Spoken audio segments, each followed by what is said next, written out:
Good morning लोगोफोर।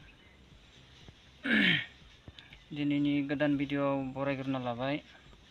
दिनै मंगलबार, ओमफ्राय नोंथाङा मिगि जानो मोजां मोनोबा जानायनि सिगां 100 बार सानग्रोनानैसो जा।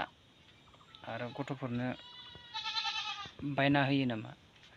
अब्ला बायना होयोबा एसे सानग्रोनानै 100 बार सानग्रो, ओमफ्राय उनावसो बायना होग्रो। माने खोथाया जाबाय, उत्तराखन्डआव माने गथ'फोरा ओंखामजों जानानै मेगि जानानै 8 जन माने घायल जादों। ओंखायनो जोंनि आसामावबो एसे सांग्रां जानानै बर'फोरखौ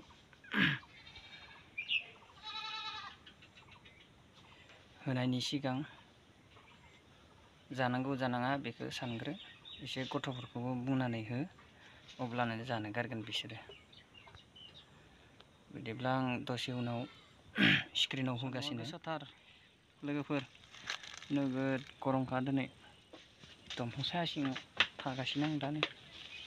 खुरुनसु दंफां, खुरुनसु नोगोद बरियाखा।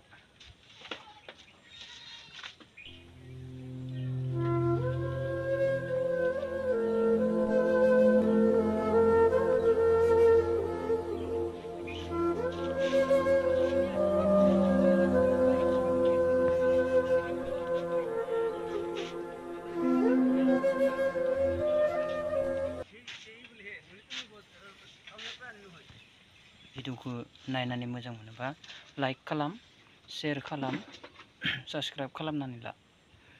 गोजोन्थों।